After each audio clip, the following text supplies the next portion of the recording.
Good morning, everyone, and thank you all for being here this great morning here at USDA in Washington, D.C.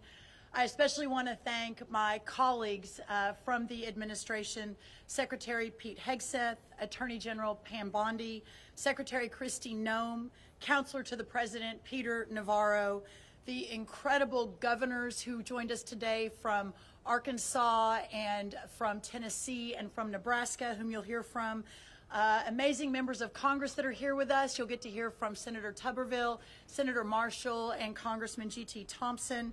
We also have leaders with us here in the audience from Alabama, from Arkansas, from Florida, Kansas, Nebraska, Pennsylvania, Tennessee, Texas, and West Virginia, who have joined us for this historic rollout to address one of the most significant national security threats facing our nation.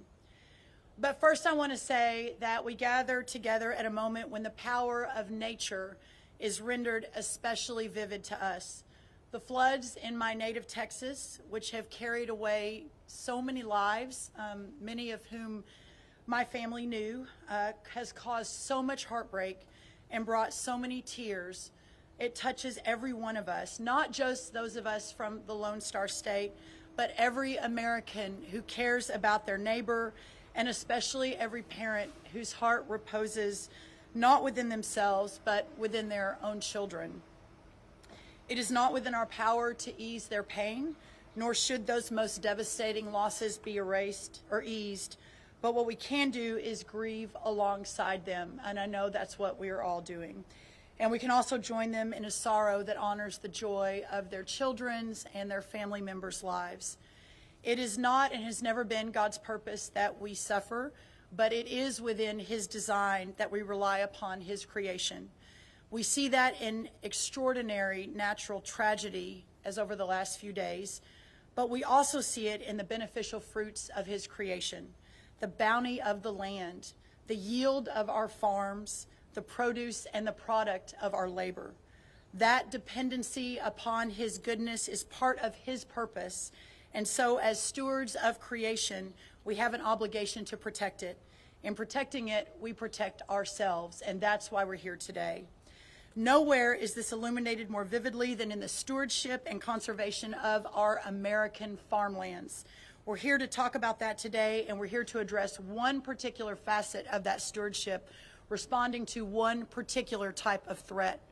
The plain reality is that American agriculture in American hands is a positive good, a rich blessing that we carefully tend and upon which rests the sustenance and future of our republic. Every family, every home, every community depends upon what our farmers do, and they support and sustain us, not merely by keeping us materially fed, but by keeping us spiritually strong. The farm's produce is not just a commodity, it is a way of life that underpins America itself.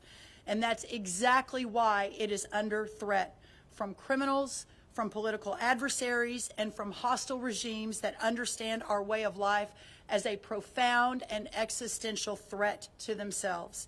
For them, agricultural lands and our farms, because they are a previous inheritance, are weapons to be turned against us. We see it again and again, from Chinese communist acquisition of American farmland to criminal exploitation of our system of agriculture to the theft of operational information required to work the land and beyond. All of this takes what is profoundly good and turns it towards evil purposes. But November 2024 signaled it's time for our federal government to wake up and step up, and that's exactly what we are doing under the leadership of President Donald Trump.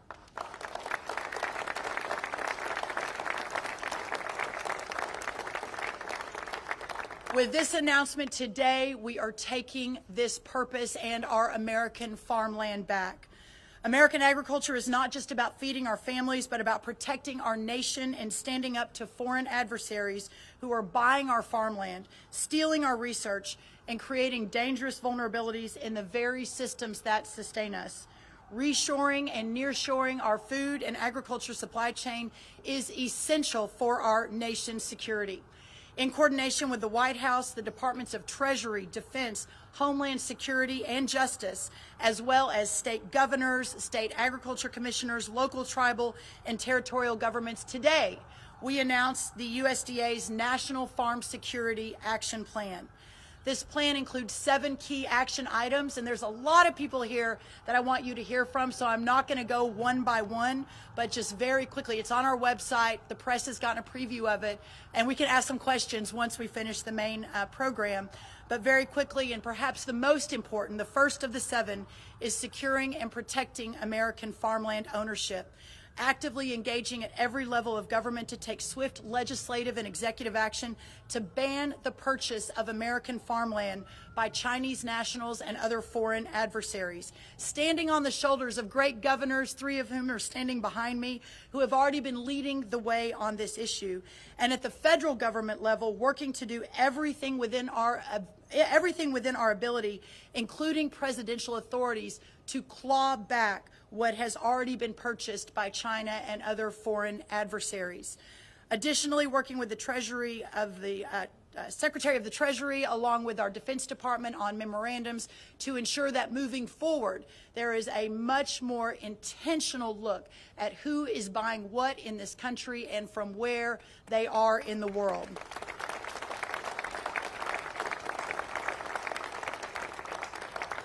Also enhancing our agricultural supply chain resilience, also protecting our U.S. nutrition safety net from fraud and foreign exploitation. Number 4, defending agricultural research and innovation. No more sweetheart deals and secret pacts with countries that do not have our best interests in mind. Number 5, making sure that America First is in every USDA program, from farm loans to food safety. We have already canceled 7 active agreements with entities in foreign countries of concern and will continue to cancel additional agreements moving forward. I signed a memo today, thank you, which immediately removes 70 citizens from countries of concerns that currently are affiliated with the USDA through contracts or research arrangements. And we are working to issue regulatory action to remove over 550 entities from foreign countries of concern from our preferred catalog. Number 6, safeguarding plant and animal health, working to make sure that we know what is coming in and how to control animal diseases. And number 7, protecting critical infrastructure from our farms and our food and our supply chains, again, along with so many partners across this government here in Washington and across our states. Now, please help me welcome to the podium the amazing Secretary Pete Hegseth. Thank you all.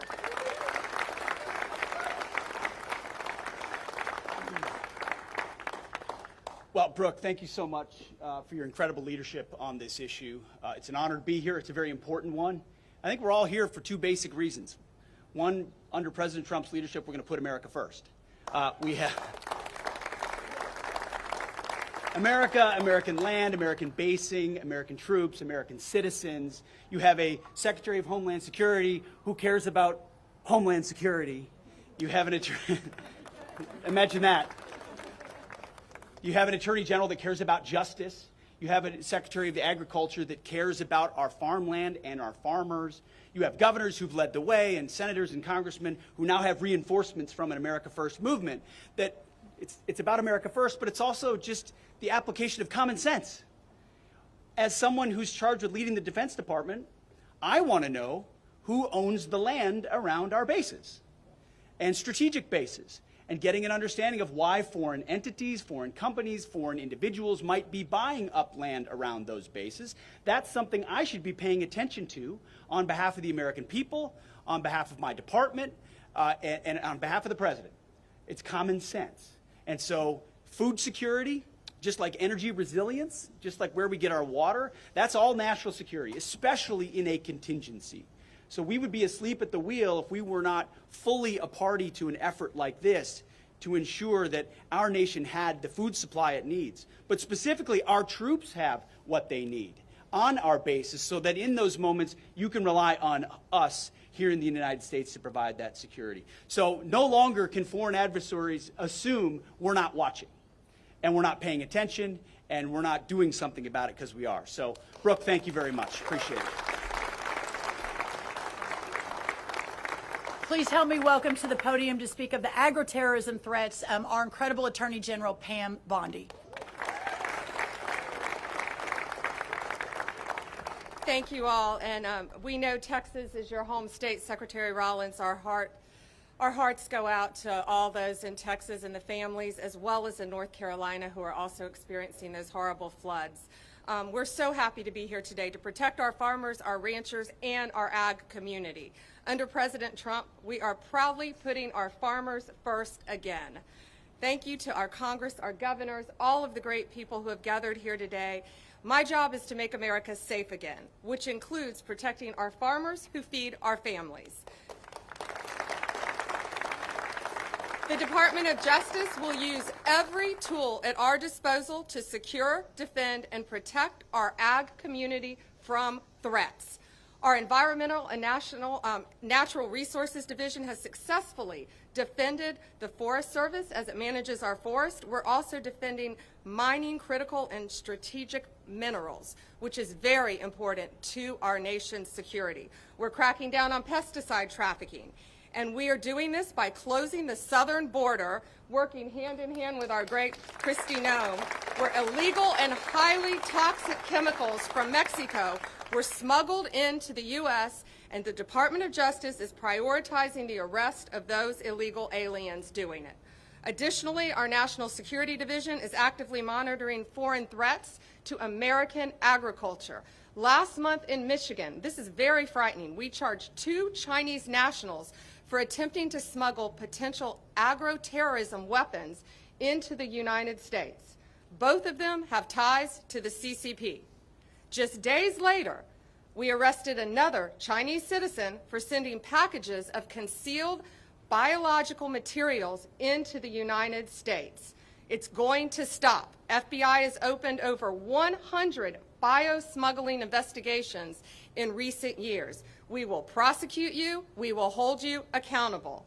Thank you to everyone who is here today, especially Secretary Rollins, Secretary Hegseth, all of our good friends, governors, my good friends, Governor Huckabee, and we will, all of us, will never back down from supporting our American farmers. God bless you, and God bless America. Next, the incredible Homeland Security Secretary, Kristi Noem, everyone.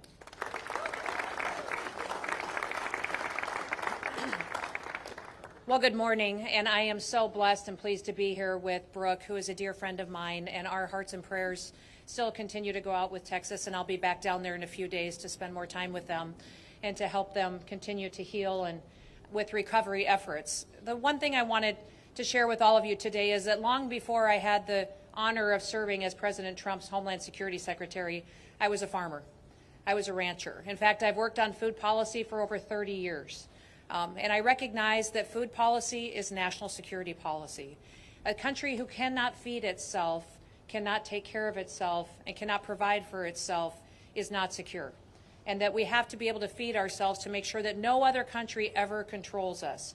And I've watched for decades as evil foreign governments, including China, have come into this country and they've stolen our intellectual property. They've manipulated their currency. They've treated us unfairly in trade deals. They've come in and purchased up our processing companies, stolen our genetics. In fact, I've worked in this building off and on commissions and projects and laws and different statutes to ensure that China did not completely take control of our entire food supply chain, recognizing that the United States of America would be in jeopardy if that ever were to happen. I've watched them come in and establish a presence in stealing our chemicals, in providing our fertilizer for us. And so 2 years ago, when I served as governor of South Dakota, we passed a law in our state that said China and 6 other foreign evil governments would never own our farmland. And I'm very proud to say that in South Dakota, China does not own any of our land, nor will they ever own any of our land. While I served in Congress, I worked hard to put in programs that would help manage risk for farmers. I tell people all the time, farmers are the biggest gamblers that I know. They go to a bank oftentimes and they have to borrow money to buy land. Then they go back to the bank and they need machinery to work that land, and so they borrow some more money to do that. Then they have to go back and get an operating note to purchase seed and fertilizer, chemical potentially, and they put it in the dirt and they hope that months later it'll rain, the sun will shine, and that there'll be something there that they can pick up, that they can sell, and then that the markets that are beyond their control, that there will be a price there that will help them cash flow so they can go back and do it all over again the next year. They do that so that they can feed this country, so that they can feed this world. In fact, growing up as a little girl and as a daughter of a farmer and a rancher, I always felt like God loved farmers more. I mean, if you look at the Bible, look at Scripture, and you look over and over again, he talks about sowing and reaping and cattle on 1,000 hills and your barns to overflowing. And so I feel like there's a special blessing on farmers. And the fact that we have a president and that we have a Secretary of Agriculture that recognizes the importance of food policy and what it means to this country's security is so wonderful. It's such a change from what the previous administration and how they prioritized our farmers and ranchers. So now as the Secretary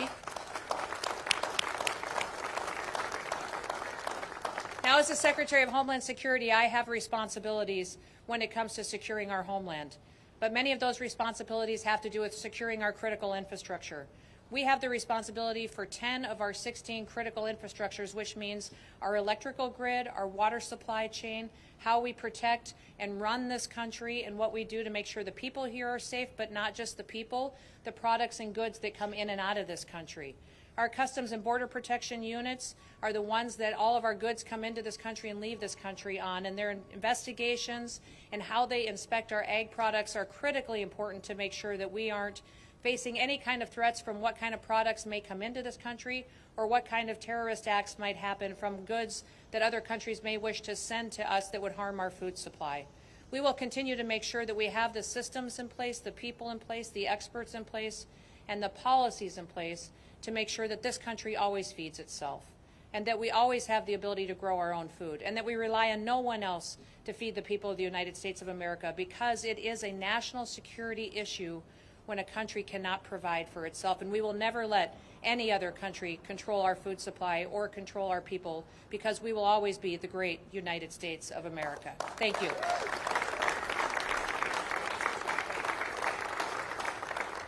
Yeah, I was reminded when Christy was Governor Nome and we were at America First Policy, Christy, you and I did an event together on this very issue 3 years ago, and she, along with some of the other governors, really stepped up. So thank you, Secretary Nome. Next, a longtime friend, a partner from the first Trump administration, and someone who has been leading on this for years and years. Please help me welcome White House Counselor Peter Navarro.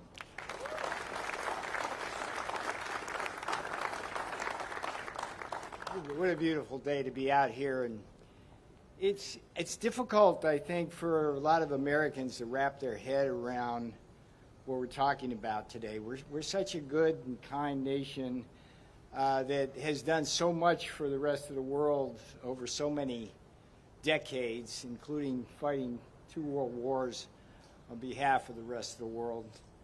But this is so serious an issue.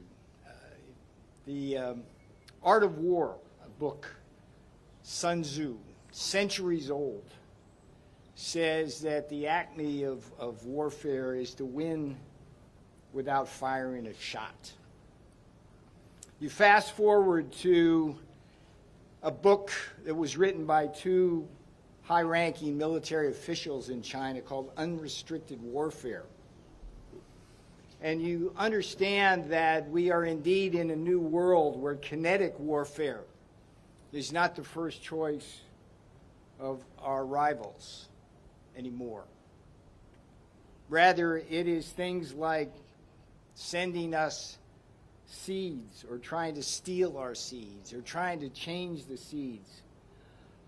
It is acquiring our supply chain in agriculture. It's setting up spy shops on land next to military bases. You remember when that balloon, it was just a weather station? We seem so naive about so much of this, when in fact we have nations and bad actors trying to do bad things using our supply chains now as weapons. The world changed yet again on April 2nd when the Chinese embargoed critical minerals. not just on us, but for the rest of the world. The Russians now embargo things like neon and helium and uranium as a tool. So we must be clear-eyed about the threats, and I just have to congratulate Secretary Rollins for taking leadership on an issue which has been troublesome for years.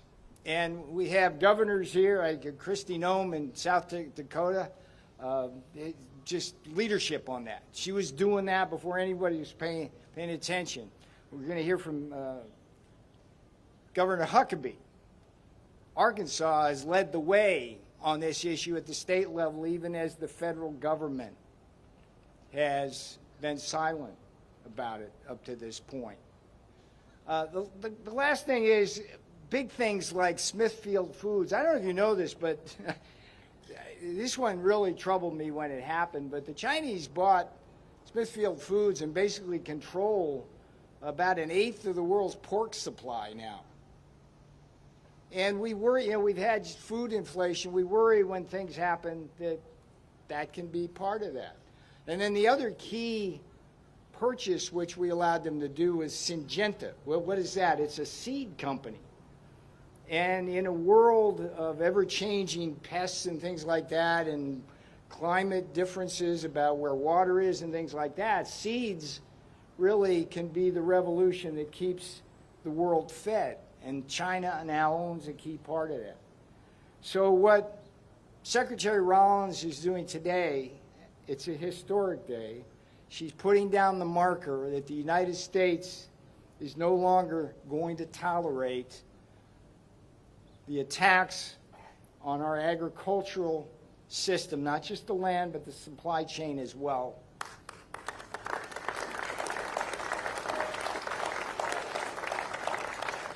She deserves more than a hand. She deserves a helping hand here, and that's why the other aspects of our government are behind us as well.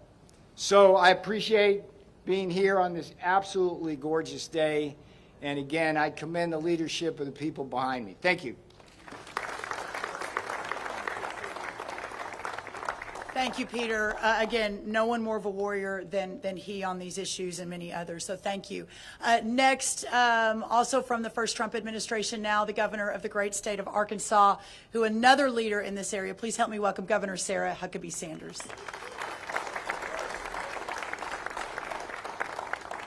Good morning. It is incredible to be here and be joined with people who really understand what it means not just to love our country, but to be willing to do things that actually preserve, protect, and allow us to pass on what makes our country so great to the next generation. And that's exactly what you see in the collaboration of the people that are gathered behind me.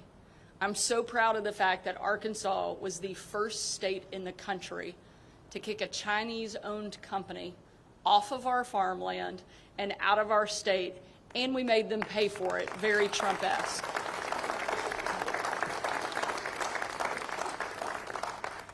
And in the last couple of months, we've passed new legislation just this year allowing us to prohibit them from now not only owning farmland in our state, but from building or buying land around our military bases and critical infrastructure. It is something that has to happen and something that states have been leading the way on. But unfortunately, our states can't do it alone. That's why events like today matter so much. That's why leadership from people like Secretary Rollins matter so much. The fact that we now have a president who understands who our real enemies are and is willing to take them on is making a huge difference, not just in our country, but around the world. You know, we've talked a lot about today a country's ability to feed itself, but that's not the only place, and that's not the only role agriculture plays. A country has to be able to feed itself, fuel itself, and fight for itself to truly be free. And that's why what this group represents is every component of that. And we now have a president who understands it and is willing to do everything within his power to make sure the United States continues to be the greatest country on the face of the planet. And that doesn't happen by accident. That happens because we have great leadership. And I'm proud of the role that Arkansas has been able to play, but I'm more excited about the leadership that we now have in Washington that is going to take this to all 50 states and, frankly, all across the world. Having this group, there are no people I have greater confidence in.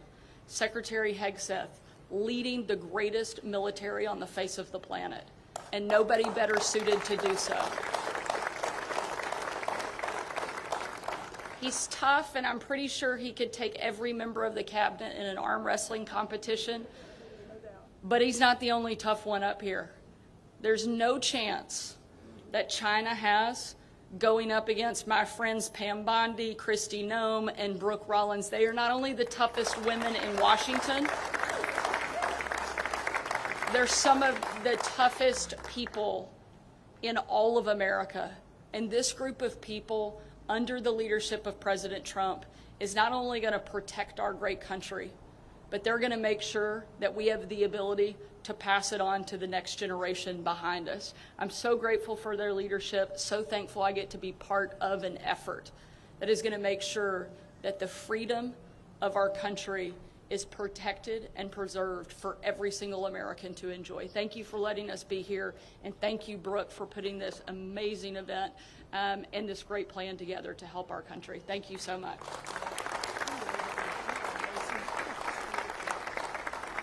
Thank you, Governor Sanders. Also at the front of the battle, Governor Bill Lee of Tennessee. Please help me welcome him. Thank you, Secretary Rollins. Let me just add my words of gratitude to President Trump and to his administration. And it's an honor to stand here with these great leaders. I have served as the governor originally in President Trump's first term, and then through the Biden administration, and now again in the Trump administration. During the years when President Trump was not in office, and governors like myself and Governor Sanders and Governor Pillen were working individually to secure our farmland. So in Tennessee, we have passed laws that prohibit ownership, that require divestment if found, that impose strict penalties for those foreign adversaries who take our property. We have also passed the Farmland Conservation Act in order to make it easier for the next generation of farmers to live and operate in our state.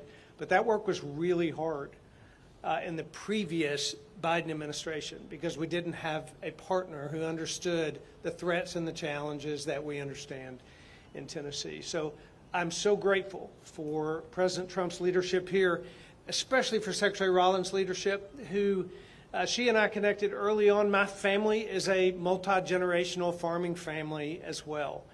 And I understand that when my grandfather was farming in Tennessee, the issues that we're talking about today didn't exist. But for my grandchildren who live on our family farm in Tennessee today, we understand that our farmland is not just dirt. It is our national security. It is our economic future. It is our children's heritage. And it is under threat. And the leaders here recognize that.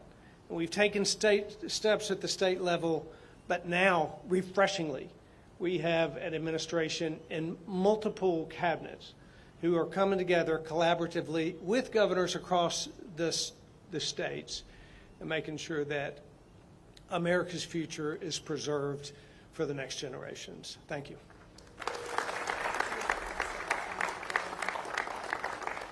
Our first conversation, Governor Lee and mine, was not about how to save America. It was about our mutual love of Hereford cattle. So we are forever bonded. Listen, y'all, next, another great governor, great leader on this issue. Please help me welcome Governor Pillen of Nebraska.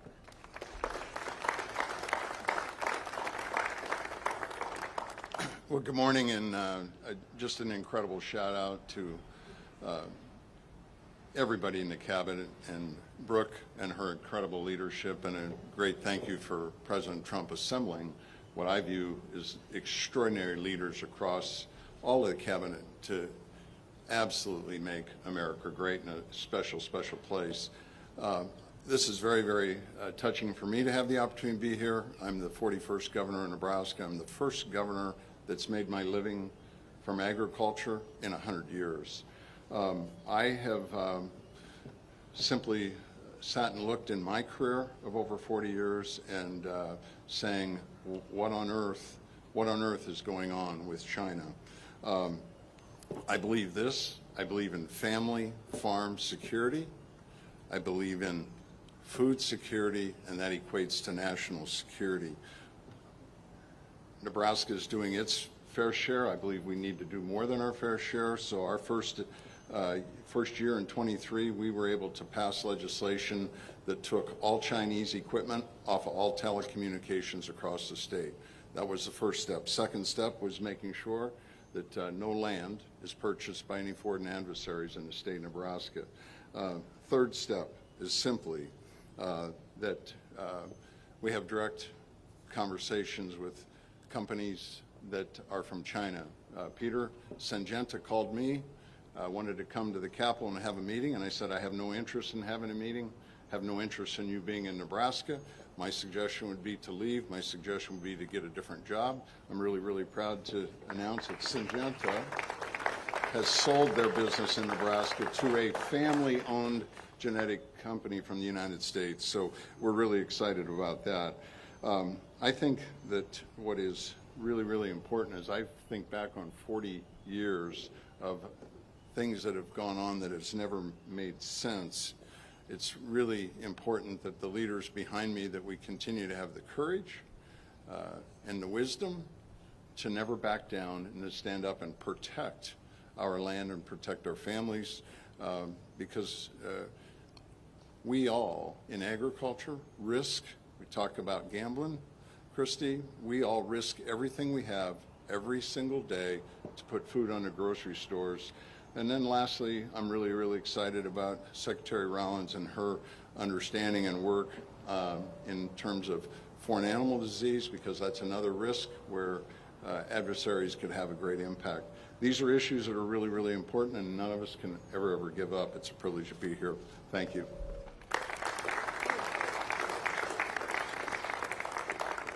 Now, Senator Tommy Tuberville from the great state of Alabama.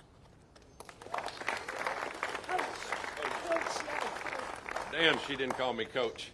I always look for a day like this when I was coaching. I'd work the hell out of them, and then we'd line up down there in the parking lot and just run for about an hour, you know. Just think about it right now, though. Our farmers every day go out in this every morning to scratch the ground to try to make a living and try to feed all of us in this country. They're very important. I'm on the Ag Committee, Armed Services Committee. I've seen it all. I'm not a politician. I've been on the front row and been able to watch the devastation of our farming community in the last 4 years under the Democrat, Socialist, Communist Biden party. It was devastating. Input cost high, $5 diesel. Instead of a $700,000 cotton picker, they're $1.5 million. They wanted to put our farmers under. We lost 150,000 farms and 25,000 farmers in the last few years. Folks, we are in trouble in ag, really trouble. And we just tried to help them with reference prices in the big, beautiful bill we just passed, but they're going to need a lot of help. They are scratching and clawing just to make a living. Thanks for Brooke putting this on. China is a threat. They're not a threat. They are dominating us in almost everything that they do, because we've set back and the politicians have been counting their money instead of doing what's right and helping this country stay in the front. We've got to be number one. We can't be number two. We've got to fight back. They are coming into our country and buying our farmland. In my state of Alabama alone, they own 2.2 million acres of farmland. That's right, in Alabama. Foreign adversaries. It's embarrassing of what we've done. Now, don't blame the farmers. The farmers have to make a living, and if they can't make a living, they have to sell their farmland. The Biden administration forced our farmers to sell their farmland by all the things they did to them. It's a disgrace. Brooke is going to bring that back. President Trump's going to bring that back. The one thing I'm trying to do is I'm trying to pass the Farm Act, Foreign Adversaries Act. What is that? We have a group in this country called CFIUS. CFIUS is a group of cabinet members that determine who buys what if it's a foreign sale. I mean, they all get together and they look at it, whether it's a steel company, whether it's farmland, whether it's some kind of business. That's what CFIUS does. And it's made up of high-ranking cabinet members in the White House. Who is not on there? The Secretary of Agriculture. What the hell are we doing? I mean, how far behind are we? We have to get the Secretary of Agriculture on CFIUS to protect our farmland. If we don't do it, we're going to continue to lose at the end of the day. So thanks for being here. In a few minutes, we'll line up down in this end zone, and we're going to start running this way until I get tired of watching. Thank you very much. God bless you. Oh, Coach, thank you so much. Next up, Senator Roger Marshall, then Chairman G.T. Thompson of the House will close it out, and then we'll answer a few questions. Please help me welcome Senator Roger Marshall.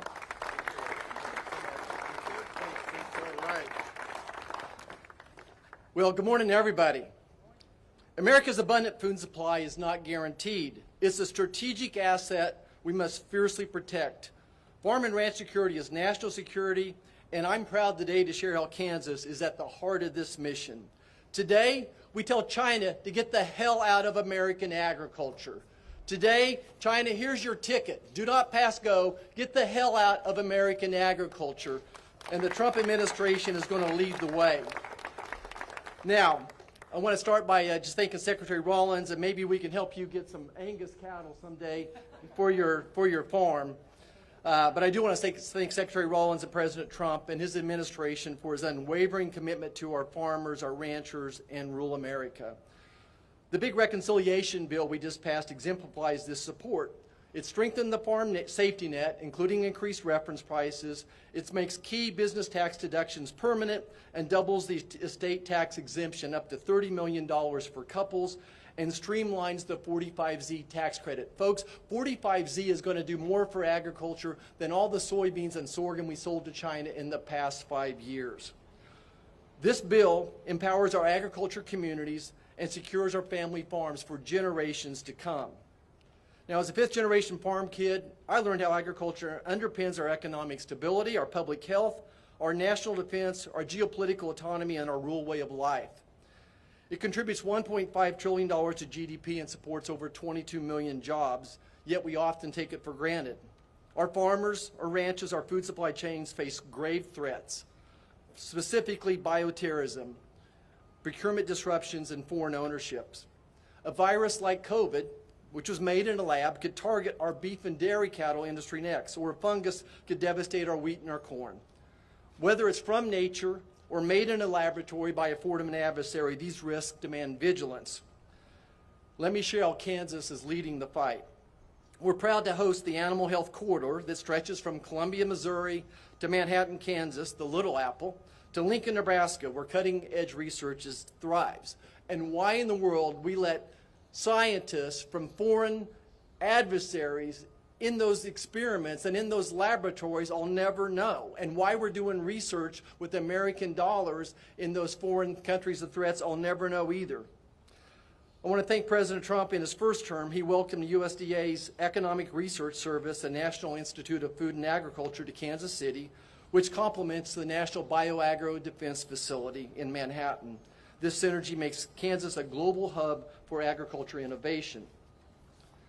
Our strength lies in our collaboration. By uniting public and private sectors with land-grant universities like my alma mater, the fighting, ever-fighting, mighty Wildcats of Kansas State University, we're building a resilient food supply. There you go, Coach Tuberville. Let's go Wildcats. I want to just commend the Department of Defense and all the agencies up here today for your joint efforts to combat diseases like avian influenza, screwworm, and foot and mouth, protecting our farmers and communities. And finally this, let me just concur with Coach Tuberville that I'm going to champion for the Secretary of Agriculture to be part of CFIUS. President Trump could appoint her, and Congress can make that legal for years to come as well. That's the best way to counter these emerging threats. Think about it. China right now owns land next to Whiteman Air Force Base, where our B-2s were launched. It did just a spectacular job of, yes, obliterating Iran's nuclear armament. They own land next to Fort Riley, Kansas, home of the Big Red 1 1st Infantry Division as well. We need someone who thinks agriculture when they wake up in the morning and they go to bed and they think of agriculture as national security.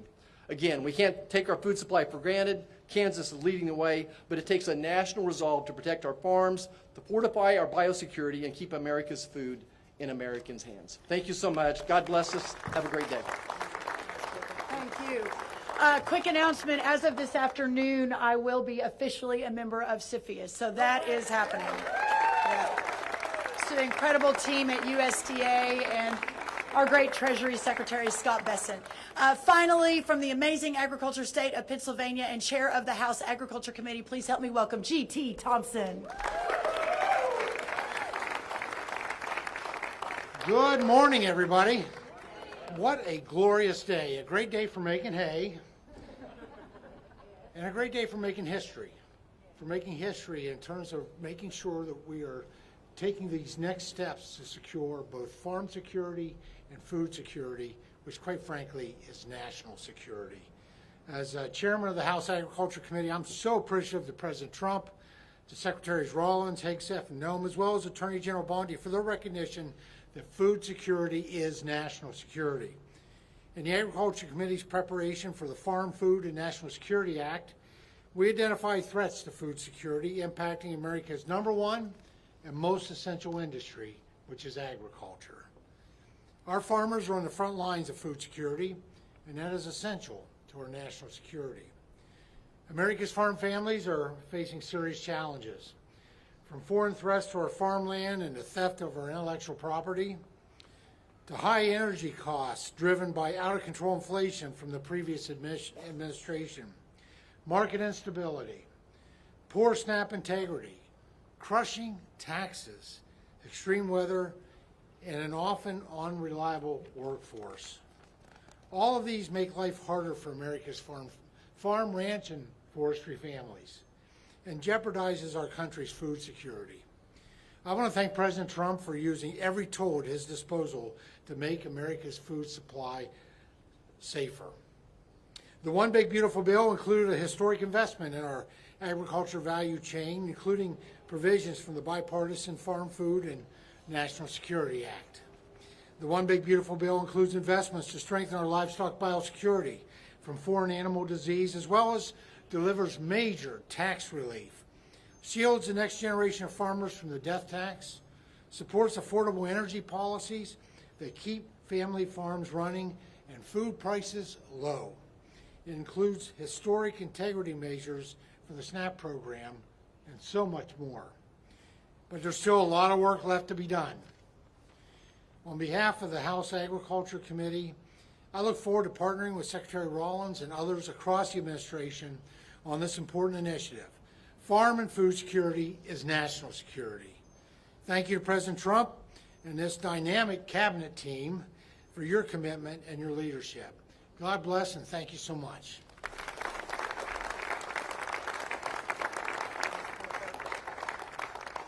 Okay, everyone, we're going to open it up for some questions. I would note that while we were standing here and all of you were sitting there, it's too bad Secretary Bobby Kennedy's not here because we're all getting a lot of vitamin D today.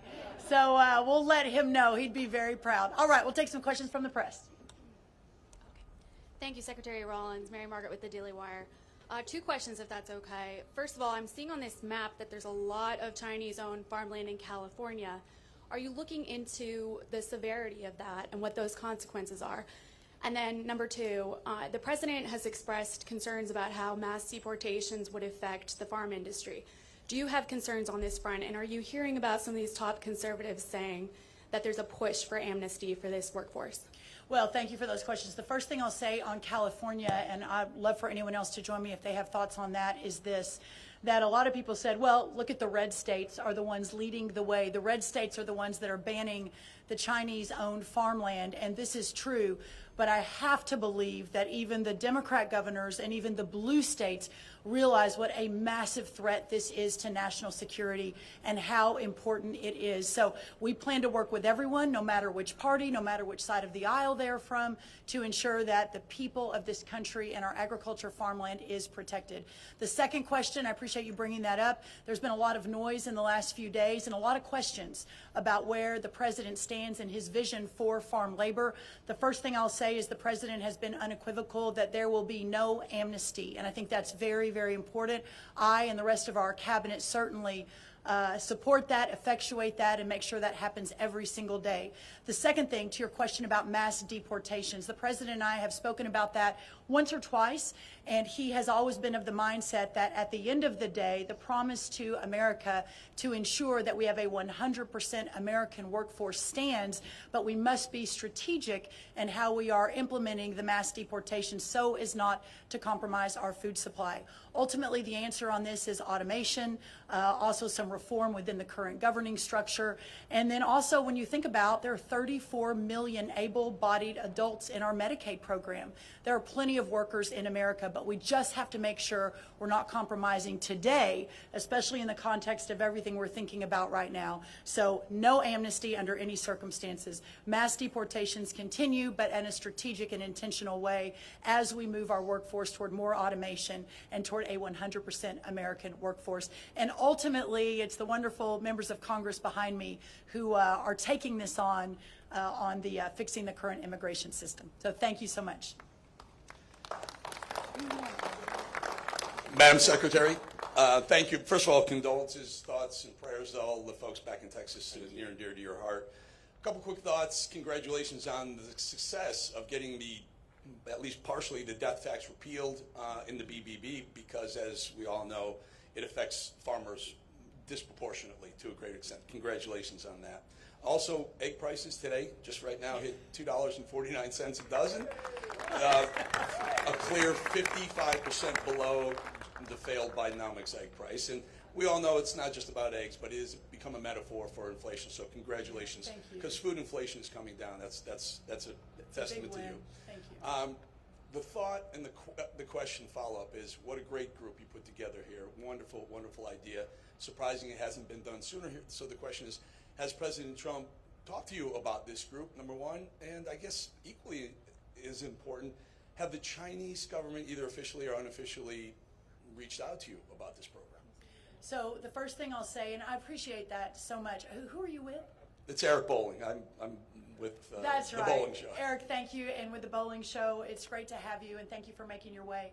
I would like to note, and it's not lost on you, Eric, but I want to make sure everyone understands, this cabinet and this administration is different.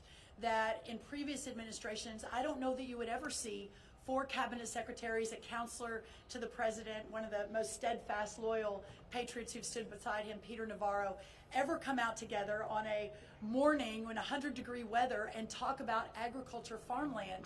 But we are all in this together, and the president has been resolute in ensuring that we do everything that needs to be done to protect the homeland. So I'm very, very proud of that. On the second question, I don't want to get ahead of the president, so I won't answer that. One of the chief lessons I've learned over many years is never get ahead of President Trump. But there is no doubt that he, our cabinet, our administration, our friends across the country are acutely aware of this issue and doing everything we can to solve for it. Eric, thank you for being here. Next question. Thank you, Secretary Rollins. Jackson Richmond of the Epoch Times. Was Secretary Rubio consulted on this, given the national security aspect of this, and then was the CDC consulted, given the bioterrorism aspect of this? Yes, all of the above were consulted. To get to this point, a little bit of sausage making for everyone. It's not just we throw an event together and here we all are. The layers and layers and layers of work to go through all of the agencies is of utmost importance. And what I have learned now in a little bit of my time in government is that often, and this is the reason you don't see the ball moving down the field very often, the amount of effort it takes to integrate and work, and the long nights and the sleepless nights, especially by our team, our incredible chief of staff. Kaylee Buller is the one who's really been driving this alongside the rest of our team, is really inspiring. So yes, they've all been consulted. Everyone has been incredibly supportive to get to this point today. But what I would like to say as well, and thank you for that question, is that this is just the beginning.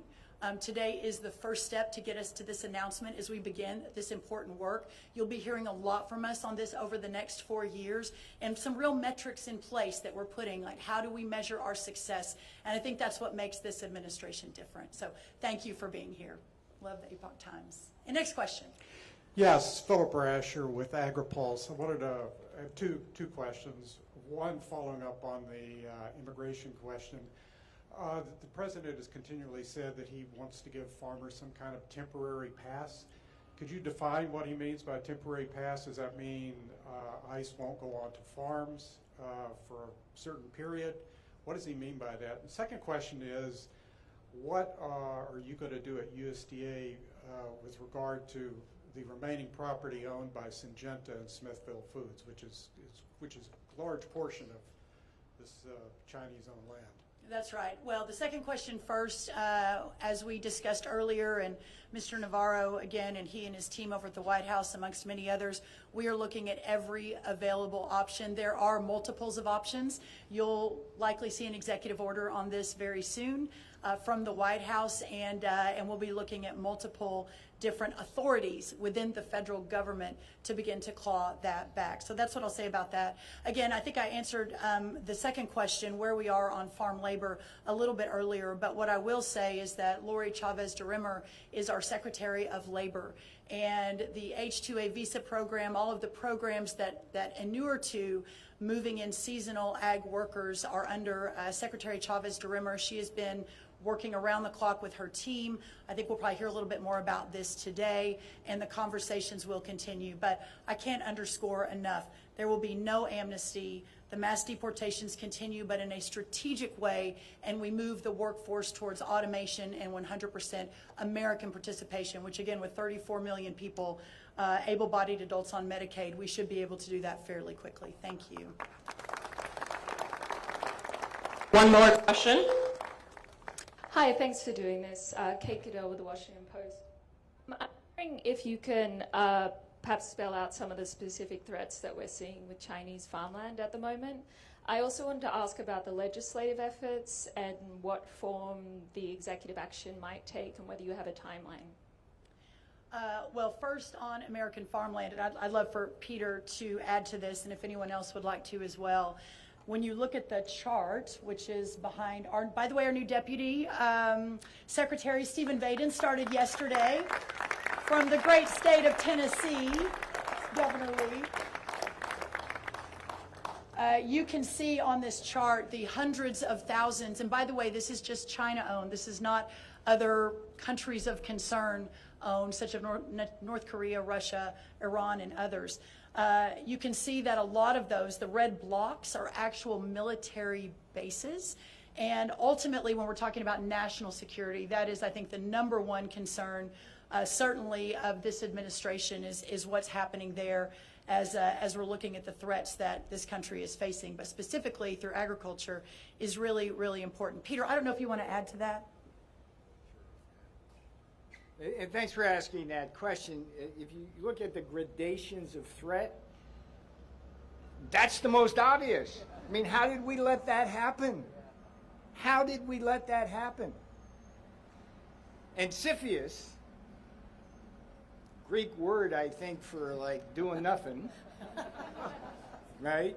But not during the Trump administration. And I can tell you, if nothing else happened today, having Brooke Rollins on that board, give her a hand. That's a big deal. But if you look at the concept here of unrestricted warfare that I talked a little about earlier, it's not just the idea that you can surveil troop movements, flights, all the things you would worry about just from a pure national security view. But you remember when they arrested the Chinese spies on the Iowa farmland? You all remember that? I mean, that was another turning point in our awareness, where they were, so if they're owning the farmland, they have access to all of they're going to get the seeds that way too. And so ultimately, the other thing they want to do is, which is why they bought Smithfield Foods. I don't know if you know this, but China consumes 50% of the pork in the world. Did you know this? That's astonishing. I think we got the corner on Kentucky Fried Chicken, but they cornered the part. So when they acquire Smithfield's Foods and the entire pork chain, it's like that becomes a weapon in and of itself. So the more land they acquire here, the more control they have. And it's a business model. I mean, we're the United States, but they treat us like a colony. They do the same damn thing down in Zambia with tobacco and around all of Africa. They buy land, they bring in Chinese workers to work the land, and then they ship the food back to China, and the people around starve or pay higher prices. So when you ask us, what's this about? It's about everything. Food security is national security. Thank you. I want to make a comment, if you don't mind. So, to me, the Chinese owning land is just a small piece of the puzzle. I'm much more concerned about the food supply down the road here, that right now foreign entities own about a fifth of the protein processing. Between beef and pork, JBS and Smithfield own about a fifth, maybe a fourth of the protein processing in this entire country. That's just wrong. I think beyond that, it's the intellectual property theft. It's the Chinese scientists that are in our own universities and research that are stealing intellectual property. It wasn't too long ago they were taking rice seeds from my alma mater. The Attorney General mentioned something up in Michigan. It's that constant threat. But what really keeps me awake, the real threat to me, the biggest, is bioterrorism. If you could imagine a COVID-like virus made in a laboratory in Wuhan, China, that could infect all the hogs of the world, but you had an mRNA vaccine that could protect your own hogs, what would that do to our world's food supply? That's what keeps me up, and that's why I'm a big proponent of the work being done at NBAT, the National Agro-Research Defense Facility in Manhattan, Kansas as well. I think that's the biggest active threat that I see is bioterrorism.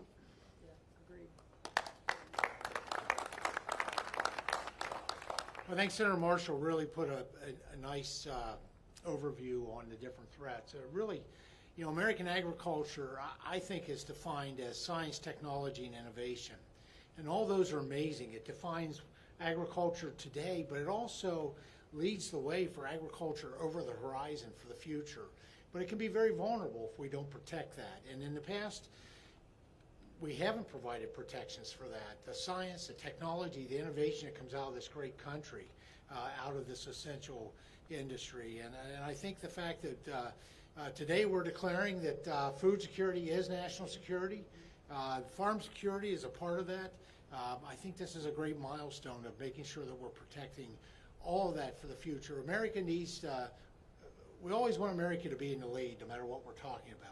But certainly when it comes to the thing that is probably most essential, and that is food and fiber, energy materials, building resources, all the things that come off that rural agriculture acreage, we have a duty and responsibility to make sure that those things are secure. So, Secretary, thank you for your leadership and vision on this. Much appreciated. Timing is coming very soon. We'll continue to announce further steps to answer your final question. Listen, everyone, thank you so much for being here. It's really, really an honor to have you all here at the People's Department. Abraham Lincoln founded this department in 1862 to ensure that the American farmers and ranchers and rural prosperity, rural way of life was represented here in Washington. So thank you, and everyone can gather over on the right for Coach Tuberville's next workout. All right, thank you guys so much. Thank you.